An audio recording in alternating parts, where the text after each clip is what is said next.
आपका स्वागत है हमारी एक और वीडियो में। तो देखिए आज का हमारा प्रश्न है वर्ग से रिलेटेड, और इस वर्ग से रिलेटेड जो है ना इसका क्षेत्रफल ज्ञात करना सीखते हैं हम आज। वर्ग क्या होता है? देखिए वर्ग जो होता है, वर्ग यदि किसी चतुर्भुज की चारों भुजाएं बराबर हों और एक दूसरे को 90 डिग्री के कोण पर काटती हों तो उसे वर्ग कहते हैं। तो देखिए जैसे कोई एक वर्ग बनाने के लिए, देखिए एक ये हमारी 90 डिग्री की हो गई, ठीक है,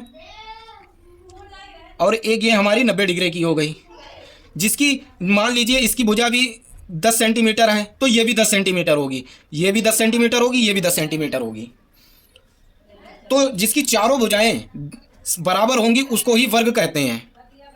इसमें हमसे पूछ क्या रहा है, एक वर्ग का विकर्ण 3.8 सेंटीमीटर है, इसका क्षेत्रफल ज्ञात कीजिए। तो देखिए उसने एक वर्ग दे रखा है, उसका जो विकर्ण मतलब कि एक उसकी भुजा जो है वो 3.8 सेंटीमीटर है, तो उसका टोटल क्षेत्रफल हमसे पूछ रहा है। तो देखिए वर्ग का क्षेत्रफल निकालने के लिए क्या करते हैं, वर्ग का क्षेत्रफल निकालने के लिए एक फॉर्मूला होता है, वर्ग का क्षेत्रफल बराबर होता है 1/2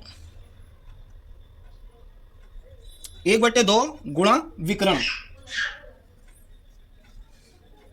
विकर्ण स्क्वायर। ये हमारा इसका फॉर्मूला होता है। स्क्रीनशॉट लेकर आप इसको जो है ना सॉल्व कर सकते हैं। अब विकर्ण उसने हमें कितना दे रखा है, तो विकर्ण उसे हमें दिया, यहां पे लिखेंगे दिया है विकर्ण 3.8 सेंटीमीटर विकर्ण दे रखा है। फॉर्मूला हमारे पास है, क्वेश्चन को बनाने में कोई दिक्कत नहीं होना चाहिए, यहां तक आपको मैंने बता दिया। तो देखिए सबसे पहले लिखेंगे क्षेत्रफल बराबर क्या होगा, क्षेत्रफल बराबर 1/2 गुणा विकर्ण कितना है हमारा 3.8 स्क्वायर। ये दे रखा है, क्वेश्चन बन गया। अब इसको हमें सॉल्व करना होगा। तो देखिए सॉल्व किस तरीके से करेंगे, 1/2 गुणा 3.8 का जब हम वर्ग करेंगे तो ये निकल कर आएगा 14.88। अब 14.8 की इससे हम गुणा करवा देंगे तो हमारा जो निकल कर आएगा, यानी कि इसका मतलब यह है कि ये इसके आधे का आधा कर दिया जाएगा इसका। तो देखिए इसको जब इससे काटेंगे 7 2 कम 2 2 7 से 14 2 दूनी, तो ये निकल कर आएगा हमारा 7.22 सेंटीमीटर, और ये इसका हमारा राइट आंसर होगा। तो चलिए देखिए जब इसको इससे काटा तो ये निकल कर आया 7.22 सेंटीमीटर। तो चलिए एक और वर्ग का क्वेश्चन देखते हैं। तो देखिए क्वेश्चन है आयत से रिलेटेड। आयत क्या होती है सबसे पहले समझ लीजिए। देखिए आयत जो होती है, आयताकार जिसे बोल सकते हैं हम लोग, देखिए जिसकी दो भुजाओं की लंबाई एक समान होगी, दो भुजाओं की लंबाई एक समान होगी, ये आयताकार होता है।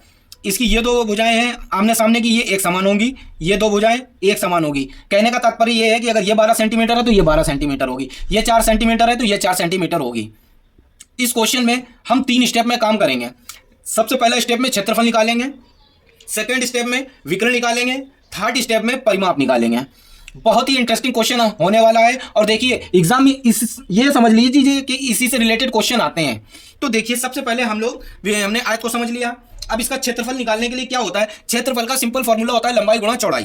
तो देखिए आयत का क्षेत्रफल कितना होगा, या इसे भूखंड बोला है तो भूखंड बोलते हैं, भूखंड का क्षेत्रफल।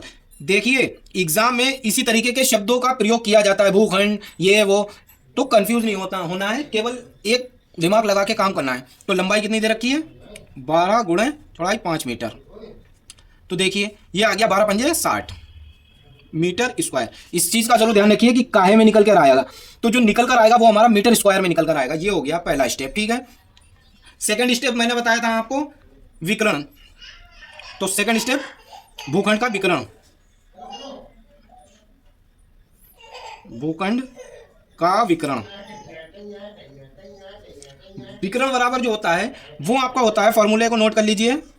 विकर्ण बराबर जो होता है वो होता है आपका लंबाई प्लस लंबाई का स्क्वायर प्लस चौड़ाई का स्क्वायर। तो लंबाई का स्क्वायर शॉर्ट में लिख लेते हैं, स्क्वायर प्लस चौड़ाई का स्क्वायर। इसका फोटो खींच लीजिए, स्क्रीनशॉट ले लीजिए, ठीक है। तो लंबाई हमारे पास कितनी थी 12 सेंटीमीटर, ऊपर मैंने बता रखी है, 12 का स्क्वायर प्लस चौड़ाई थी 5 मीटर, और दोनों के ऊपर अंडर रूट चढ़ा दिया। क्वेश्चन बन गया है, सॉल्व करने में कोई दिक्कत नहीं आनी चाहिए। 12 का जो स्क्वायर हम निकालेंगे वो हमारा आएगा 144 प्लस 5 का स्क्वायर 25। इसको चाहो तो शॉर्ट कर लो और चाहो तो लॉन्ग में ही मैं बता देता हूं जिससे समझने में आसानी होगी। तो देखिए 144 और 25 169, ठीक है, यहाँ तक समझ में आया। 169 का अगर हम जो है ना वर्गमूल निकालेंगे तो वो हमारा जो निकल कर आएगा वो आएगा 13 मीटर। सेकंड हमारा सॉल्व हो गया, ये निकल कर आया 13 मीटर। ठीक है, उसके बाद हमसे क्या पूछा था क्वेश्चन में, परिमाप।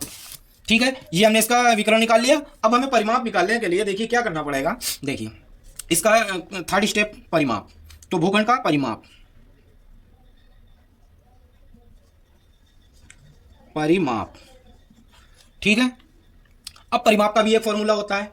परिमाप का फॉर्मूला होता है, देखिए 2 ब्रैकेट लंबाई, ठीक है, और उसके बाद प्लस चौड़ाई, ये होता है परिमाप का। देखिए मैंने हाथ हटा लिया है, आप इसका भी स्क्रीनशॉट ले सकते हैं। तो देखिए 2 ऐसे लिखा, लंबाई हमारे पास कितनी थी 12 प्लस 5। ये हमारा क्वेश्चन बन गया है, सॉल्व करना होगा अब हमें। तो देखिए 12 और 5 17, और 17 दूनी 34, ये भी हमारा मीटर में निकलेगा। केवल क्षेत्रफल को छोड़ के बाकी सब इसका विकर्ण हो, परिमाप हो या और जो भी कुछ भी दे रखा हो वो मीटर में हमारा निकलेगा। और ये हमारा क्वेश्चन हो गया सॉल्व। तो आपको कैसी लगी हमारी वीडियो हमें कमेंट करके ज़रूर बताएं, और हमारे चैनल को यूट्यूब पर से देख रहे हैं तो सब्सक्राइब कर लें, फेसबुक से देख रहे हैं तो फॉलो कर लें। मिलते हैं आपसे अगली वीडियो।